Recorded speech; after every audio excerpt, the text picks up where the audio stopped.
Welcome to the Dimp Digital Podcast. We're on episode number 72. And this time, you got myself, Apps, and Adkins. How you doing, mate? Very well again. Very well again. If you're wondering why I sound so perky after last week promising I was coming back from a stag, we're actually recording this in segments throughout the week. So as the press conferences go on, we're getting together of an evening to discuss the morning before, I guess, his press conference. So I haven't actually gone away on the stag yet, so I'm not dead. Still yet. Right. Still alive, just to do this bit. So if you wonder if it sounds a little bit weird the way we're talking about things that have just happened, it's because they have, the way we're recording it.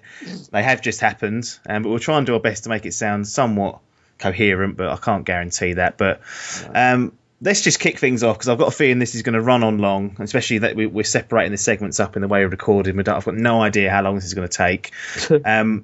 EA kicked us off, didn't they, on Sunday? Yep. 9 p.m, so we could watch that one nice and live, so there was no problems there. I've taken a few notes from it. I think overall, I thought it was a little bit weak. Right. I don't know what your thoughts were on EA's press conference, whether you liked it or not. I didn't get too much out of it personally, but was there stuff there for you that you got interested in? There was, yeah. It was a bit of a mixed bag. Yeah. Something we'll discuss in a minute, but overall, I thought it, like, the announcements and things really did hook me in, and I thought, right. was it last year that they pulled out of having a press conference? Well, I'm not sure. I cannot remember that far back, unfortunately. I'm happy to say, they've come back with this one, and I've got to say that the lineup did hook me in. It did hook me in, but I do have some gripes. So yeah. Well, I'm not going to go through it. I've written down some notes. I'm just going to go through it in the order of my notes rather than the actual running order, because it's, I couldn't be asked to figure out what happened first, to be honest. But let's kick off nice and easy. They've announced this EA Originals, which is basically a new platform for small development teams and indie games. Pretty good idea, really. I mean, there's a lot of support going into small developments. You see, the much hated Ubisoft. You actually have a very decent arm of smaller development teams. They've got some good games that they release that come out. If you look at the Raymans, if you look at the Trackmania Tales, you look at the Valiant Hearts, they do release some good games. I think it's good to see EA supporting these type of teams, because for so long they've just been the most hated publisher in the space. Yeah, I think doing something like this gives them a little bit of goodwill. They showcased a game called Fee. Yeah, that was it. Yeah, FE, wasn't it? FE, very weird. Very stylized. Yeah, you control a cub, don't you? Like, you control some sort of animal cub, and it looks like a puzzle-solving platformer. Yeah, it reminded me a lot of Journey. I did think that. Yeah, it's a little bit of a different sort of colour palette, but it certainly had that tone to it. Where I think I remember them saying there's not going to be any words in it. So yeah, that fits Journey perfectly. If you look at how that game went, there was no dialogue as such in that. It was just about exploration in the game. But I mean, going back to the original things, I can't think of a bad thing about this. I don't know if you can pick any holes in it. No, like you said, just to mirror what you said, it is a good thing that they're actually supporting these. They are just an absolute monster of a company. Yeah, and I think we started seeing this last year really with Unravel. That's true. That was one of their featured games. They published that, and again, that was a small team. Yeah. So they tend to find these little games, and it's good that they're backing them, and they're not just thinking about the big guns in this world. No. And if we look at the big guns, one of the biggest was Battlefield 1. Boom. Always going to be here, wasn't it? Yeah. And it was really weird the way they kind of presented this. They presented it, showed about 12 seconds of like the trailer, then come back and we're going to show you that again in a minute. And I was like, what? Have you done that? Maybe show us a trailer, then talk about it. Why show us a little bit of it, talk about it, then run it back, and we've already seen bits of it already. That's it. Straight away they announced, they're like, right, we're going to have some gameplay going on. That'll be an hour later. Yeah. So that is an hour later. So don't get too excited with that. Did you like what you saw though in terms of the trailer? And I didn't actually get a chance to see the gameplay piece, so maybe you can fill us in on that as well. But for the trailer part, it's a decent trailer. I mean, they do them well. They get you pumped up. There's a little bit of gameplay in there. Yeah. No, it did really hook me in. I think I'm done with these sort of games. I always said that every year. Yeah, you've got it's very much against thing now. And Call of Duty, they always have that sort of battle against them. Obviously, there's the big thing on YouTube with all the dislikes, and the Call of Duty videos, the most disliked, and the Battlefield one's the best dislike, most likes. So, the trailer looked really good. It was good to see some actual gameplay as well, because a lot of these things, that's what you want to see. It's all hype getting these CGI videos and stuff, looking how cool the system looks, the engine. But getting some actual gameplay, that did look pretty cool. Yeah. But the thing for me is it's still like, I enjoy the multiplayer now and again, but they need bigger campaigns for me. Right. So the setting of it looks brilliant, it really hooks me in. It looks fantastic and stuff. And it's gonna have like a. Is it? Oh no, that's Call of Duty. I'm thinking of the wrong one. I was thinking it's gonna have a. What was you gonna say? That it's got a star-studded cast. Oh right, Call of Duty, no, yes, Kit Harington, isn't he? He's gonna star as the main villain for Infinite Warfare. That's what I was thinking. So they might pull someone out of the bag. Sometimes they do have some big names, but I've fucked that up there. Yeah. But like I say, it's got to be a decent sized campaign for me to sucker me right in and get me on that pre-order list. Yeah, it's not. Again, I think I'll echo a lot of your faults. It's not one for me, not one at full price, because I just don't feel like I'm going to play the multiplayer enough. And like you said, the campaigns are typically short. Yep. 5 hours, I think. I think it was like 5-6 hours. Like Battlefield 4 definitely wasn't too long. No. And I know they're multiplayer focused. At least they make an effort. But it's that for me. Then I kind of think, well, am I going to play the multiplayer enough to warrant it? Yeah, probably not. Did you get to see much of the stream they carried out afterwards? Was it like a 64-player live stream of the multiplayer? So they said during the conference that they were going to have this live streamed match, and like you say, it was 64-player. It was done over 3 games, all just right, okay. I think, is it Conquest? I think the mode was just in one map. But it's just loads of celebrities. And a mixture of YouTubers that play the game, so Jack Frag, Cnanas, that sort of type.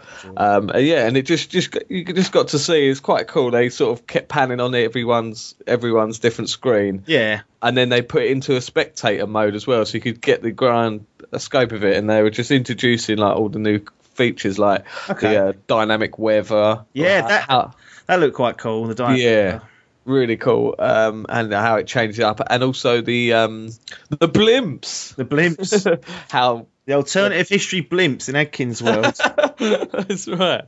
And how when they come down, how they just absolutely destroy everything underneath it. Right. So can you get in a blimp as a player and be like on a gun, or does it just? Yeah. That's part of it. I don't know what caused it. I don't know if it's the first team to get to a certain amount of objectives or kills that they unlock. It's like a perk, and then this big motherfucking blimp comes in. Yeah. People can get on it, and the enemy can shoot it down, and then when it comes down, it just destroys anything underneath it. Yeah. And then you're left with the carcass of the blimp still in the map, so you can work all through that.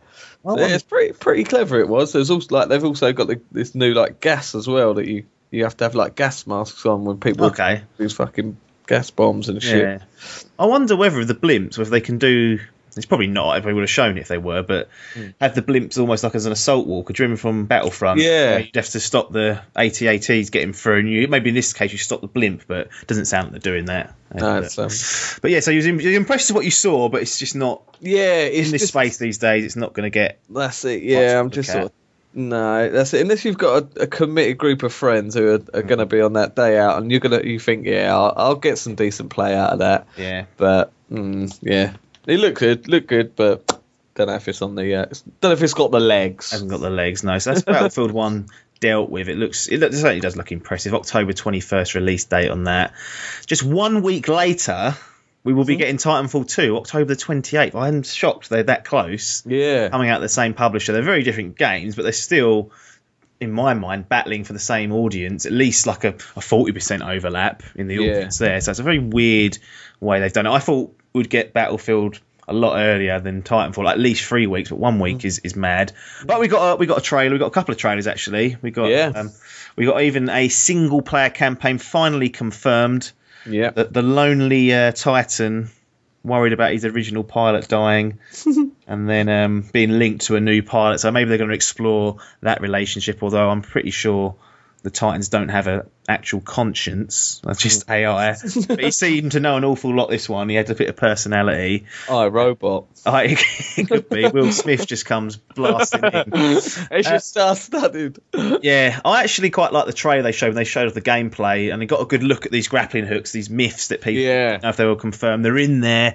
They had other things like teleportation. It looked like that was in there as well. So there's some bits and bobs, and they confirmed there's going to be 6 new Titans. There's going to be a beta as well coming, so head over to Titanfall's website and sign up for that. Although I tried to find it earlier and couldn't find a sausage of it, so I don't know where that is. Well, I think I tried to do that, and it was just, I don't know. I assume I've just signed up for the fucking mailing system. Yeah, you get emails now. Yeah, unbelievable. What was your thoughts of what you saw with Titanfall? Did this impress you? Well, on my last our pre-E3 podcast, I said, campaign or get the fuck out. That's exactly what you said. They have delivered, so therefore I'm sold. No, I really did like this one. The campaign looks awesome. Yeah, it really does look cool. Hopefully it will have the legs, the campaign, enough for me to think that's worth it.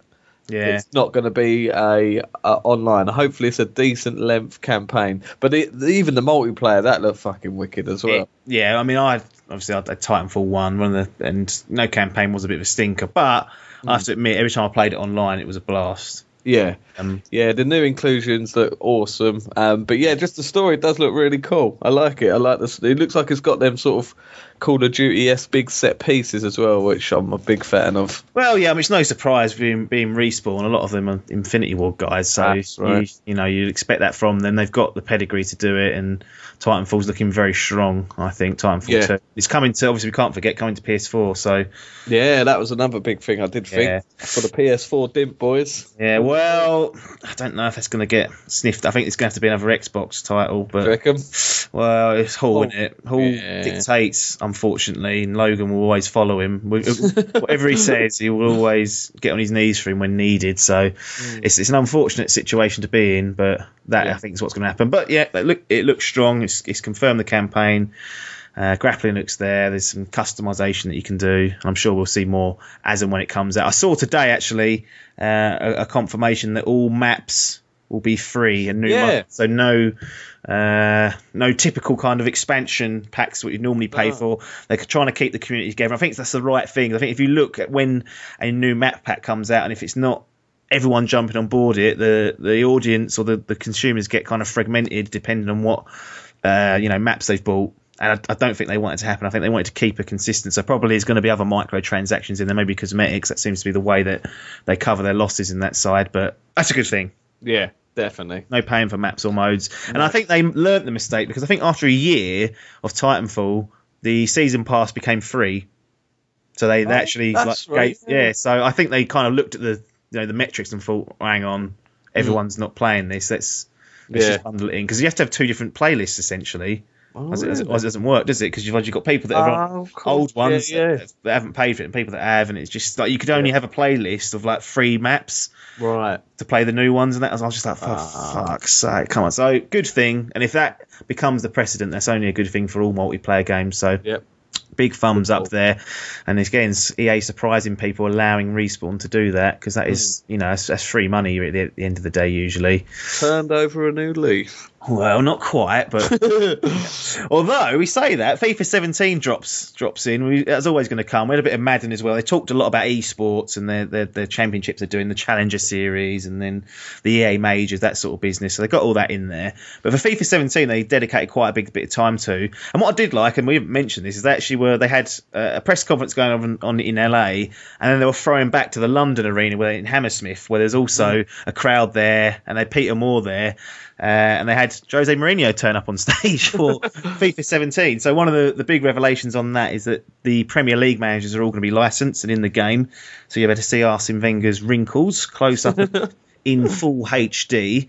That's going to be an absolute fucking nightmare. But when they all start getting sacked, that's going to drive me insane as well. And then I know. Not that I'm going to have it. I don't know why I've made that assumption. But I'll tell you what, the reason why I actually might consider it, and you will be surprised, is that it looks like there's going to be a full-blown story mode in FIFA 17 called The Journey. the journey, the Lloyd's TSB for the journey. That's just instantly what I thought when I saw it. Yeah, the adverts they used to pump out. But But that is, to me, that's mad. Now, the only reference I've got for this type of thing, and it might have happened beforehand, was Fight Night Champion. Exactly what I was about to say. And guess what? Yeah, I enjoyed that. I really enjoyed it. So they've done it before. Yeah. It's a new spin on things. They're not, how often do we say FIFA's the same mode, the same this? They've added Ultimate Team, fine, blah blah blah. They're trying something different here. Yeah. Hats off to them. It does look alright. It's got that sort of cinematic feel to it. Yeah, it's going to be a bit cheesy, isn't it? But yeah, it's not going to beat The Last of Us in terms of its writing. It's not get silly about it, but I think it's good. It gives people, like I've got a lot of my mates. They have Xbox and stuff, but they literally only play FIFA. Yeah. They're FIFA gamers. They're not real gamers. So this gives them a bit of a taste of what gaming's like. So they can go on this little journey with old Alex Hunter. Yeah, Alex Hunter's going to be the star for that. Now they showed Manchester United in this. I'm happy about that. Well, my assumption, I had Jose out there. I couldn't show anything else. No. My assumption is that you can choose another club. I don't know. Confirmed, you can. Yeah, it says on the YouTube trailer that it says Alex Hunter. You can pick from any team. No, I think it's any team you can pick. Sure. But it did say. Hold on, I'll try and get it up while I'm talking. But it did say something about any license managed. Well, but surely they can only have. I think it is. I mean, I'm looking now. I think it is Premier League. Here we go. Yeah, it says, Premier League. So, yeah, make your mark on the pitch with the Premier League's next rising star, Alex Hunter, player any Premier League club for authentic managers. All right, yes. Okay. So he ain't going to Barcelona. No. That's the thing. It's part of the football landscape is that you move clubs. So maybe you've got to be a real Ryan Giggs to go through that mode. But I don't know, it's on the Frostbite engine. They've got a few things they're showing off. It come down to the gameplay as to whether that's successful or not. But it's his curveball. Definitely. It's got me excited. I mean, like I said last on the pre-thing, I say I'm not going to buy it, and I'm playing them less and less and less. But when I see stuff like this, it gets me by the ghoulies, and I think, oh, fuck it, I'll buy it again. Yeah, if it's on PC, you can get it for a decent price. That's right, yeah. You're going to do that. Now, FIFA done. It's got more air than it's ever had on the podcast. Unbelievable. But let's move on to this next one. This is a deep one for me. You know how I said I wasn't really excited for anything at E3? Yeah. As soon as I put this out in the air, I thought, you know what, Mass Effect Andromeda is a big one. Yeah. It's a huge franchise. I love the first three so much, and it's definitely top games of last generation, especially Mass Effect 2. Yeah. What a superb, excellent game that was. So I've just been waiting for the next instalment.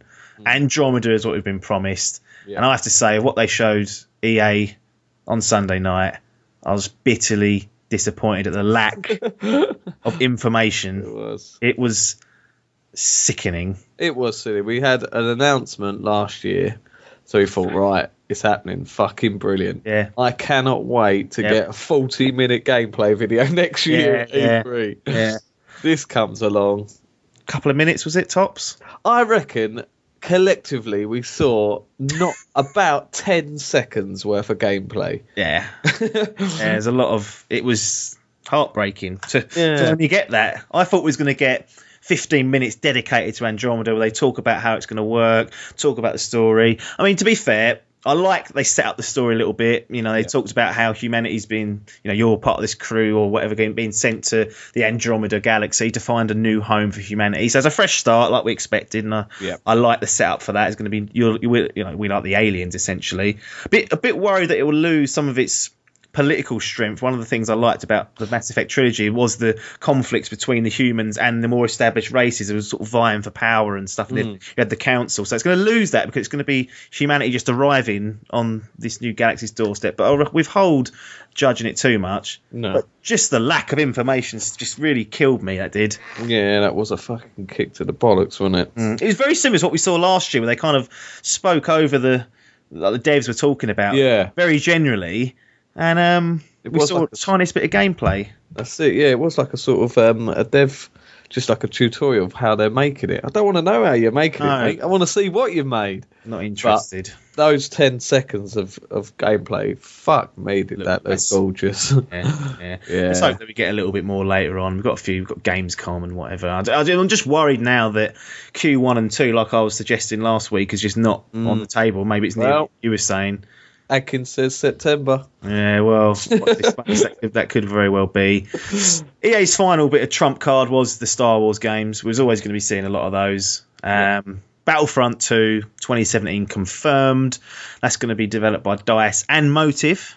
So it's a joint venture between those guys. I did wonder whether DICE were having a lot on their plate. They've got Battlefield 1 to deal with. They've had Battlefield just come out.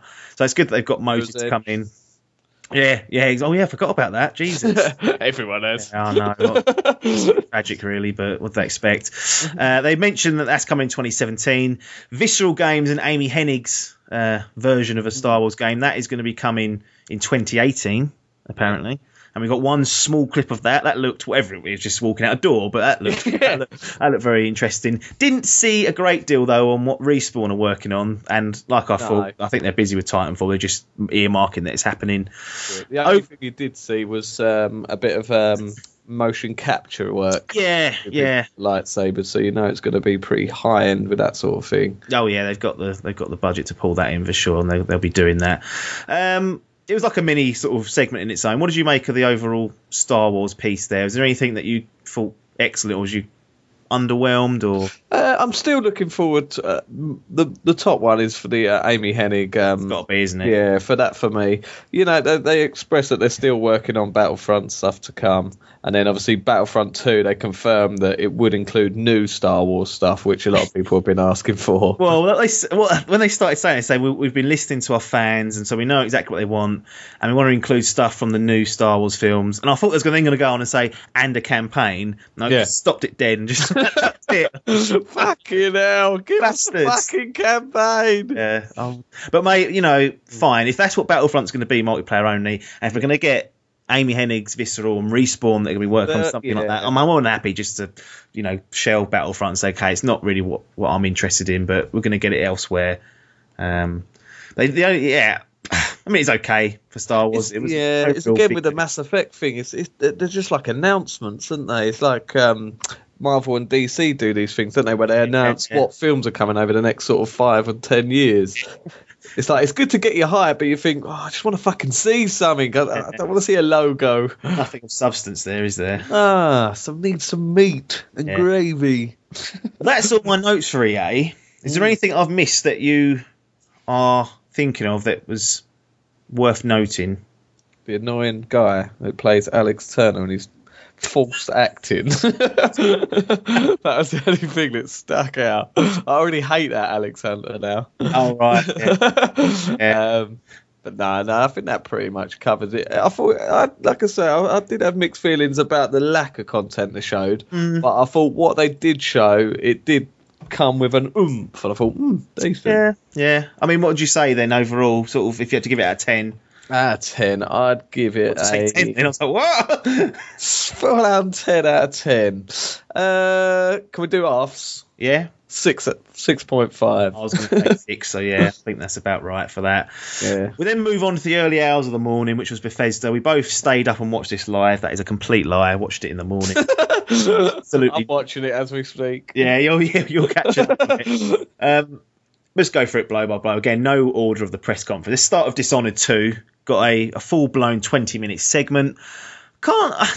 Odd choice, because, you know, a very good game, critically acclaimed, and I enjoyed it. I'm just not sure whether the wider audience enjoyed that. It's not like a Fallout 4 where everyone, like people, even people that don't typically play a lot of video games, Fallout 4 still seems to cross over, whereas Dishonored to me seemed a little bit nichey to be given this sort of time. But I appreciate them doing it as a fan of the first one.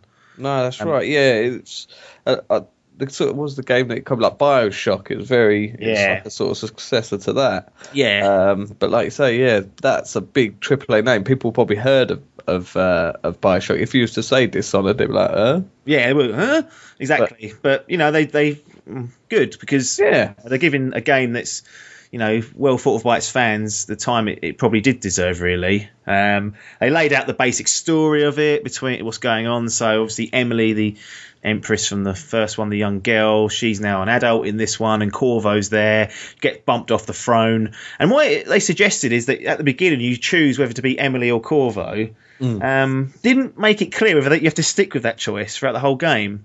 No. I would like them to be able to switch, but I've got a feeling once you pick one, that's it. Do you think? It's made 2 playthrough to get the full story canon. Yeah, I did think. Yeah, I had heard that you can play through the whole thing with each, but yeah, that you're right. I wonder if you can switch. Yeah, replayability. Yeah, maybe. I mean, I'll probably only go through it once. It's just the way I'll get to. But I like the setting. The story's fine. They showed the new world. That looks quite interesting. There was a little bit of dynamic weather going on. There's like a dust storm that comes through and it affects the vision. So it's almost like Metal Gear Solid. I don't know how often that will happen. But it shows some really cool little set pieces and stuff. The combat looks as good as ever, just a knife through the throat, all that good stuff. They introduced a new power called, I think it's called the domino effect or domino power.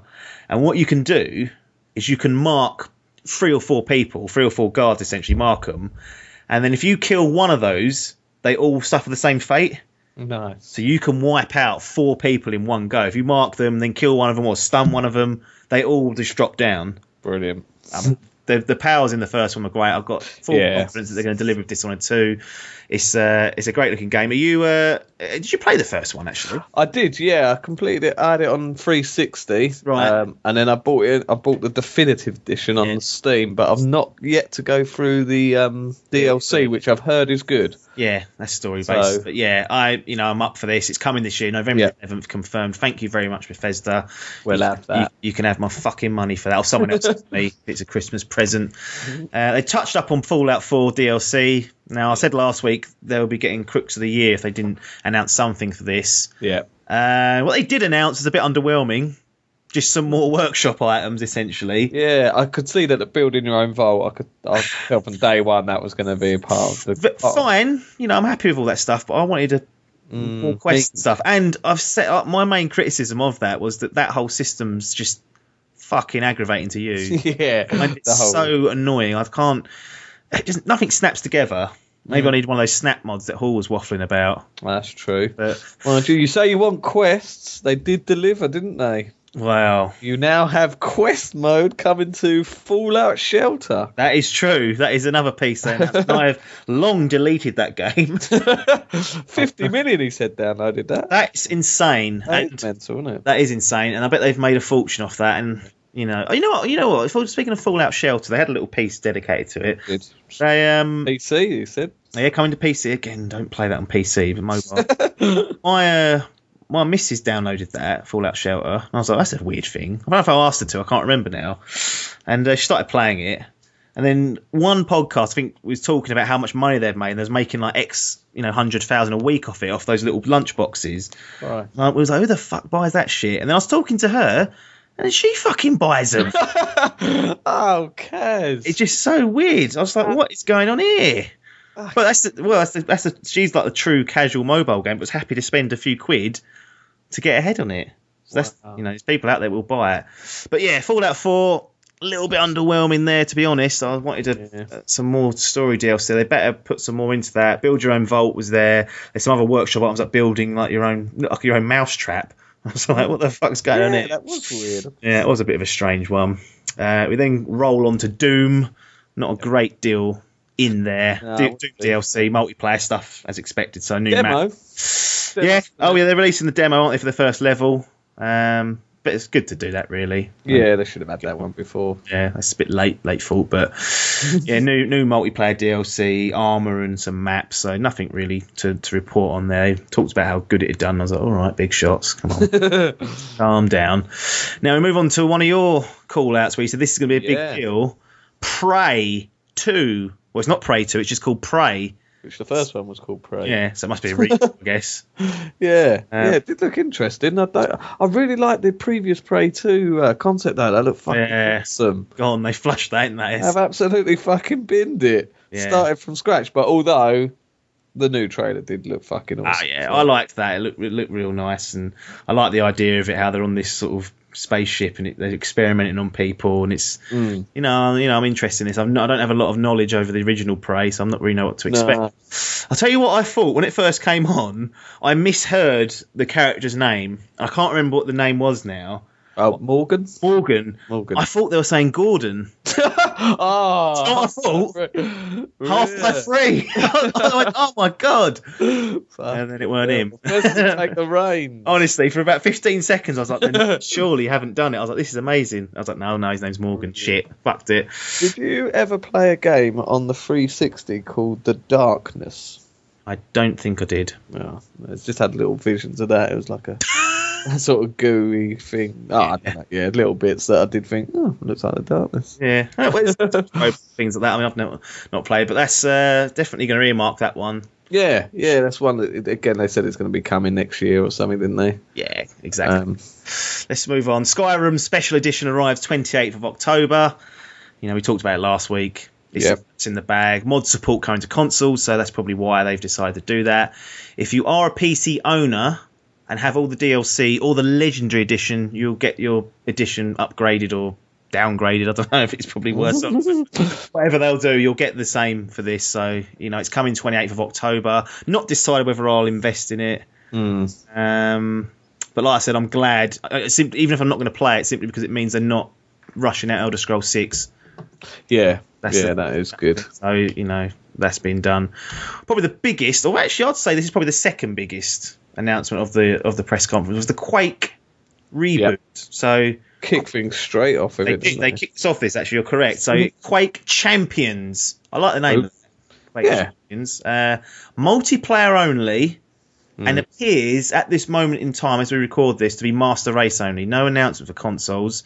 Looks more in line to me with Quake 3 Arena than, say, the original kind of Lovecraftian or the sci-fi sequel to Quake 2.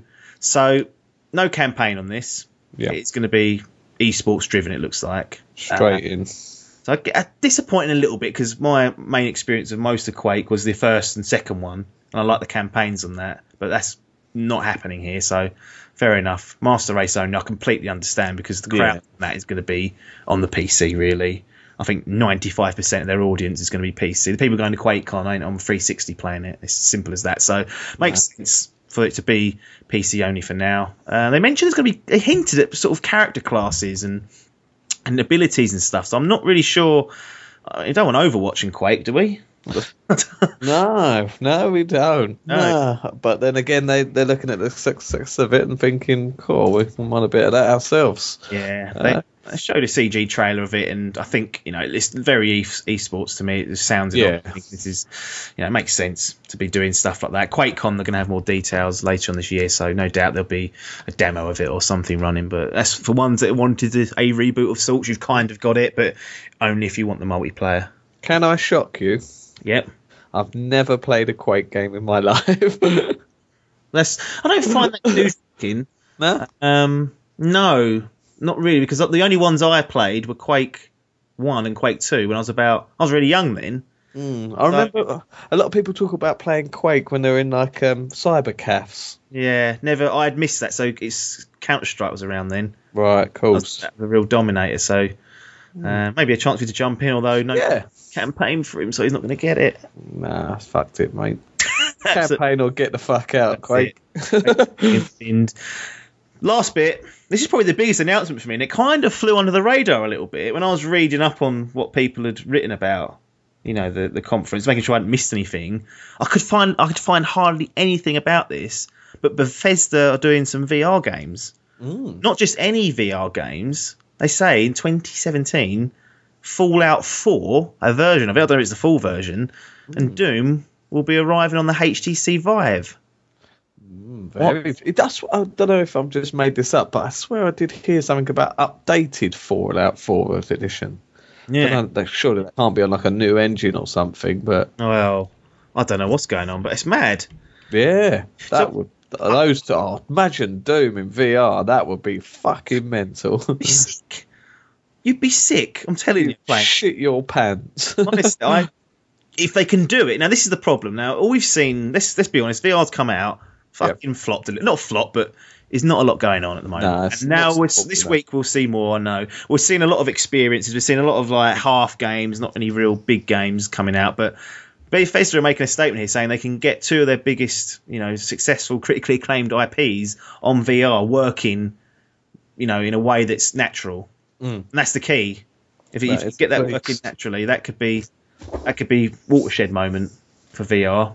Because so far you've seen games that are specifically made for VR where you can't just sitting still a lot of the time. Whereas these games, you're running around. I'm not sure how it's going to work, but if they can do it, excellent. And I don't expect them to reveal any details as of late, but we're going to be seeing stuff at some point. Yeah, driving. So we'll see about that particular piece. That's all the announcements they had, Bethesda. Oh, you're lying. Am I? Go on. Elder Scrolls Legends, the strategy card game. They're doing a card game, yes. They actually talked about Elder Scrolls Online, and they went through they've done a little trailer where it went through the figures. So many players playing that. I was so surprised. Ridiculous. Yeah, that's doing really well. So well done for that. But yeah, there is a strategy card game coming. Not my cup of tea, but you're right. I did miss something. I was going to close it down, but there's a gaping great big hole for me. Tango Gameworks not there. Oh yeah, I thought no Shinji Mikami game, no Evil Within sequel. What the fuck's going on? He's milking the old Capcom nipples again, I reckon. He ain't. He can't be. He's probably under contract. Yeah. He's sniffing a success up. Was you surprised to see him? What was that, sorry? Were you surprised not to see? Yeah, I was after. I didn't even cross my mind really, but until you said it in the pre-show, I did sit there and think, actually, that has been a couple of years and quite successful. I did have a little feeling that it could have been, especially after the DLC and things. I thought, but no, they've given it a break. I wonder. No, it wouldn't be because of the Resident Evil. No, but no, it's a bit rude. No, so I was a little bit disappointed at the end because I didn't get that. Everything we saw, apart from Quake Rid, I kind of expected. Yeah. That was my criticism of it. There's nothing really that massively surprised me. No, there's nothing. Prey. Yeah, Prey, yeah.